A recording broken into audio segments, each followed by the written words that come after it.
5, 4, 3, 2, 1. Welcome to the Mixdown. What's up, Music Room Nation? My name is Caleb. I'm here without Adam today, but I am joined by my lovely wife, Hannah. Hey, Music Room Nation. Hey, as you guys know, this is the Mixdown, the show where Adam and I answer all of life's curiosities and mysteries because we know everything and we're always right. Each week, we spoon feed you a 3-course meal of discussions that will tantalize your palate and hopefully keep you coming back for more. All right, so today we're going to do kind of a mini mix, what I'm calling a mini mix, which is a mini mix down. I don't want to be here for 45 minutes, and this is the third time I've tried to record this today. So It's a busy day. It's been a busy day. I've been interrupted several times, which is good. It's not a bad problem to have. However, we're going to get right to it. Let's jump in. All right, let's do it. Are you ready? I guess so. All right, so our appetizer is called Monkey Boy. Here's the headline. A boy, 6 years old, was born with a tail and is worshipped as a monkey god, but his parents hide him away. What? Uh, Where is this? This is in Delhi, India. So I'm going to try not to butcher this dude's name. Okay. Shivam Kumar was born with an unusual growth of hair, which looks like a tail on his back, and his neighbors in Delhi, India, believe he is a reincarnation of the Hindu monkey god Hanuman. Let me show you a picture of this. That's his tail. It's like not even really a tail. That's just a tuft of hair. And that's it. Do they ever cut it? I don't think so. Just let it grow. So here's the deal. I was kind of an early bloomer. I had a deep voice like this when I was in 4th grade, and I could grow a beard in probably 7th grade. I can attest to that. And nobody's trying to come up and worship me like a monkey god. I'm pretty sure I have the same tuft of back hair. And you know what? I mean, yeah, he's 6 years old. But when I think of a tail, I think of an actual, like, wiggly little thing, right? Right, when I heard the headline, I was picturing I don't know what I was picturing. Like a growth or something. Like a growth. Not like a little rat tail. Like, yeah, he's got like a little... literally looks like, think about like the 90s little boy, like the rat tail. It's like that on his back. On his back. Yeah. That's what it is.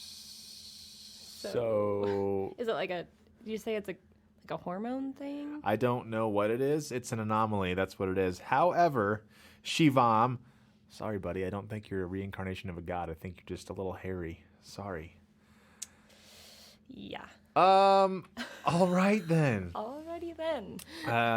Shave your back. Okay, back onto the main course. Today I want to just mention, we are talking about lessons, and we are talking about why lessons make a good gift. Okay? So, as you all know, today, maybe you don't know, we're recording this on Monday morning. Today is Christmas Eve, which has been coined by the Garza family since probably 95. So if any of you guys have heard that before, we started it. But also Friends. The Friends television show. No, Friends. Phoebe. No. All the way. Phoebe Buffay. Phoebe Buffay stole it from my father. But one way or the other, Merry Christmas Eve. Merry Christmas Eve. If you guys haven't done your holiday shopping, you're insane. You better go do that. Again, we have the Try It package available until January 6th here at the Music Room. Now, what that is that's 4 lessons of either guitar, piano, drums, bass, or ukulele for just $99. That is a great deal. You do not want to miss out on that. That will go away on January 6th, and we don't know when it will come back. It's kind of like the McRib of the Music Room. We don't know when it will come back. But inevitably. Well, maybe. You never know when McDonald's is going to say, you know what, we're done with the McRib. Well, does anybody really love My the McRib? cousin in Texas, he always posts a picture of him eating a McRib, and he says, it's back every time. But I've tried it. I don't think it's anything to write home about. Well, that's your opinion. But I can tell you though, the people do love the try it package. The try it package is something to write home about. So that's why I think it will come back eventually. I think so too. So guys, hurry up. Get your try it package if you have not done that already. You don't want to wait another year for this. That's right. So why are lessons a good gift as opposed to, I don't know, an iPad, AirPods, anything like that? Well, let me tell you this. I have had the unique opportunity of being able to teach both individual lessons, and this year I'm teaching music at Black Hills Christian Academy, which is a small private Christian school here in Spearfish. And excuse me, by the way, I have a horrible cough, so if I cough in your face, I'm sorry. But I get to teach in front of a classroom, and I get to see different types of students and how they react to music and all that kind of stuff, kind of things. And what I have noticed is that in general, the kids that are in school today, not just at this school, but I've noticed it with kids who are just kids today, is that they are so indoctrinated with technology and things of such nature that even when you press them and ask them what they're gonna do, like I always try to make small talk with my students and build relationships and find out what they like to do, and the vast majority of them, every single time I say, hey, what did you do this weekend, or what do you like to do, or blah blah blah blah blah, it's always either I love playing video games, namely Fortnite and Minecraft, or I watched a bunch of movies this weekend, or whatever. It's never something. Played on my mom's phone. Yeah. iPad. Or another big one is I watched YouTube. Oh, that's a huge one. Binge watching YouTube. And Hannah would know, she's a third grade teacher, right? Although I must say I'm a little biased. I think my students are awesome. Oh, but well, in general, kids in general, this is a huge problem. I'm not saying that these kids that do this aren't awesome kids. I'm just saying that this is It's their go-to. disturbing trend, maybe. It is. However, what I find is that with music, it is so therapeutic. It is such a great way to engage your brain in a fun way that once kids feel a feeling of accomplishment, whether when they learn a song, when they learn something like that, it's like this whole new world is opened up to them, and they realize, oh, you know what? There are things out there besides playing Minecraft and that kind of stuff that I can actually do that feels really good to do and is a very, very exciting thing to be a part of. Now, one thing that I want to mention is there are so many people who I talk to, adults largely, that come in and they look at what we do at the music room and they say, oh my goodness, this is an awesome place. I wish I would have had this when I was a kid. My mom or my dad put me into music lessons, blah, blah, blah, blah, blah. And I really wish I would have stuck with piano or guitar or whatever. But the majority of the time, they say it was boring. And what I found is a lot of kids or a lot of people who want to learn music find it boring because many people start with things that are boring, like hot cross buns. Who wants to play hot cross buns over and over and over again? That's not fun. Who wants to hear hot cross buns over and Right. over? Not the parents. Exactly. I'll tell you that right now. Right, exactly. And so that's what they get. They get the Mary Had a Little Lamb. They get all the nursery rhyme type jingle type things, and it's not fun because it's not what they hear when they hear music. And so what we try to do at the music room is make it interesting, make them want to be a part of music by cultivating the part of their brain that enjoys music. And sometimes sometimes kids come in and they're like, I don't know, I don't even listen to anything. I just play video games. And I'm like, okay, your homework this week is to go home and listen to music. I don't even care what it is. Just listen to music. Yeah. And tell me what it is. Tell me what you like. Because I want kids to hear something and realize that is an attainable thing for them to be able to do, to go out and play those things. So what I try to do is find out what kids like and then teach them beginner ideas and concepts and then apply them to a song. So, for example, I was teaching some kids a Jonas Brothers song, which is kind of funny. But the beat that we were playing was a simplified version of the actual beat. Mm-hmm. But it's simplified in the way that they can still play along with it and then kind of grow into the full beat as they learn more. Mm-hmm. So then we can go back and say, hey, remember when we did this? Remember when we played this version of this beat? Well, now we're going to add this to it. We're going to add more things, make it a little more complex and technical, and then you'll be able to play it exactly like the recording. Yeah. And that is much more fun for kids than to say, okay, we're going to sit down and play Mary Had a Little Lamb for the 5th time, and then they go home to their parents and say, oh, I don't want to do piano anymore. It sucks. Right. Drawing from my teaching background, to me, it reminds me of teaching reading to kids. Yeah. Because, you can teach them the phonics and you can teach them all the background information, which is important, by the way.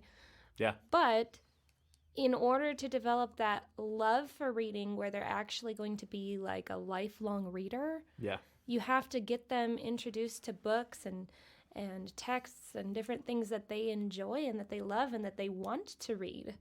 And I think that's the same thing with music. And I think different people love different kinds of music, but I do think there's music for everybody. Absolutely. Absolutely. And so why do lessons make a great gift? Well, because it's not only giving kids something to distract them, but it's giving them something that will allow them to grow and develop their brain, to develop skills that are helpful for them in the real world. Learning music, helps with decision making, with critical thinking and all that kinds of stuff, because you have to think about how things fit into certain time signatures, certain key signatures, and how all of those things flow together. And not only that, but then when you start to bring in more people and play in group settings, then you have to figure out, okay, what does the balance look like in this? What should this sound like? And so you're not only giving people the gift of, coming in here and just banging around on a drum set, right, but you're giving us the opportunity to make them fall, or to help them fall in love with music, which is an incredible thing. And so we are big proponents of the Try It package here at the Music Room, because it's at a great price point for somebody who's maybe interested in dipping their toes in the ocean of music, as I call it, and letting us help them foster a love for music. And so I would say, don't settle for giving somebody an Amazon Alexa this Christmas. No. Don't settle for giving them an iPad. I've seen all the commercials recently on, Burlington Coat Factory and Kohl's and, all the different get your holiday gear now. And I mean, you've seen them too. Yeah. And honestly, you guys, it's just a lot of it is kind of just junk. Right. Like, just to get a gift. It's just, what are they going to do with it? Then maybe they'll play with it for a couple days. Right. And then it's done being used. And then pretty soon you're like, where are we going to put all this stuff? There's not even room in my closet to have my new coat in there. So then you're creating more work for yourself, and it's just annoying. Right. And I would say to those parents who are like, well, I don't know, $99. Honestly, people probably spend more than $99 on the junk that I'm talking about. And there are legitimately good gifts out there, and I know that. Sure. But the things to just fill space under a tree that are just, kind of junk stuff, you probably spend more than $99 on that anyway. So why not spend it on something that helps them, again, love music and could become like a lifelong thing that they love. Yeah, I mean, that's the other thing. Like music, I was a big sports guy in high school. I was a 4-season athlete. I did football, basketball, track, and baseball.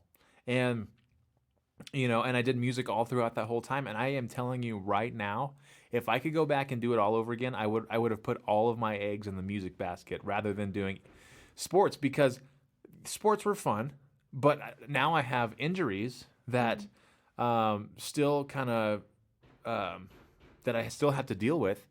for one thing. And then second of all, I don't do that anymore. I don't go suit up with, excuse me, with a helmet and go slam into somebody anymore. Right. And nor would I want to do that. But music is so powerful and so amazing that whether you're, listen, it's Christmas time, from kids to kids from 1 to 92, right? That Christmas song. No matter what age you're at, and by the way, if you're over 92, you're included too. But no matter what age you're at, you can still pick up a guitar. You can still hop on a drum set. I teach several adults how to play drums, and they are they're in retirement and they love it. Can I just say that I'd love to see someone over 92 learn to play drums? I would too. I think that'd be so cool. if you're over 92 and have a Facebook, first of all, wow. And listening to a podcast. If you know what a podcast is, then my gosh, you are woke. Let me just say that. But anyways, come in. I think that's awesome. Just even like older people learning a new skill. Like you said, it doesn't matter what age. Music is good for anyone. Yeah, and the Try It package. Sometimes we might sound like it's only for parents and parents of kids and directed towards kids, but you know what? It's really for anybody. If you have ever wanted to learn how to play an instrument and you are in your 20s, 30s, and above, if you're in your 90s and you want to do that, that's a great opportunity for you to come in and see if this is something that you would enjoy doing. So don't sleep on that. You won't get, okay, I know it's cliche, but you really only live one time. And if there is something that you want to try, why not just try it? Come in and check out our space and see if it's something you would like to do. All right, so guys, this is kind of short, but I'm going to stop our main course right there. And I just want to tell you guys Merry Christmas. Thank you for listening. Now let's end with some dessert. This dessert is called That's Elfed Up. All right. This happened in, where was this? I don't know if it says. Oh, I think it. Oh, it was, yep, okay. This was in Britain. Here's the headline. Woman gets home to find her bleep husband. There's a explicit word right there. Okay, I'll say her butthole husband. Woman gets home to find her butthole husband has covered her kitchen in wrapping paper. A woman got a surprise when she walked into her kitchen to discover that her husband had covered the entire room in Christmas wrapping paper and even individually wrapped the utensils. What? A Christmas prank was taken to the extremes when a man got a little carried away with a roll of wrapping paper. Nicola Mullen King from Newcastle got a shock when she returned home on Monday and walked into her kitchen. That's because her husband Carl had covered the entire room in Christmas wrapping paper, including the fruit, chopping board, and utensils. The amusing act took him around 2 hours to complete, and it's fair to say Nicola wasn't at all impressed with his work. Sharing snaps of her new kitchen on Facebook, she wrote, "My butthole of a husband came up with the bright idea to wrap part of the kitchen for Elf on the Shelf." What would you say if you came home and I had wrapped every single thing? Well, I don't think I'd call you a butthole. I don't know if I'd think, like, I don't know, because I think I'd have two conflicting emotions. Like, I would think, like, bravo, first of all. You would? For even, like, and it said it took him 2 hours. Like, Yeah. I don't know if they have a small kitchen or what, but how in the world do you wrap all that in 2 hours? Although, like, I meticulously wrap, so maybe. Yeah, you're a good rapper. But, like, also, I don't know, like, yeah, having to unwrap that, like, I'd probably make you unwrap it. Yeah, but would you be mad at me? I'd be more amused. I don't know, like, maybe a little mad, but also just really amused. What would you be mad if I rapped? What would something be? What would I have to rap to make you mad at me? I don't know. Like the fridge. The fridge? Yeah, because then you have to get behind What if I the wrapped fridge. everything in the fridge and then I put it back? What if it made the wrapping paper soggy? Like, what if you wrapped Lettuce? berries or lettuce? Individually wrapped blueberries? No. Well, that would Please? Then I would be mad. Okay. All right. You hear that? Husbands, don't individually wrap blueberries. But I have to say, I am very impressed. 2 hours. Yeah, way to go, bud. Good job. Hey guys, Merry Christmas. Again, this is a short podcast today, but thank you for tuning in, those of you who are listening. Now you can get back to your Hallmark Christmas movie. Drink some eggnog for us. We will see you next Monday. Thanks for letting me join Music Room Nation. Yeah, thank you, Hannah, for being on our podcast. We will see you soon.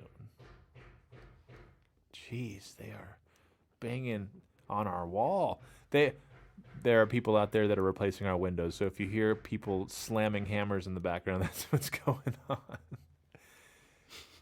Well, see you later.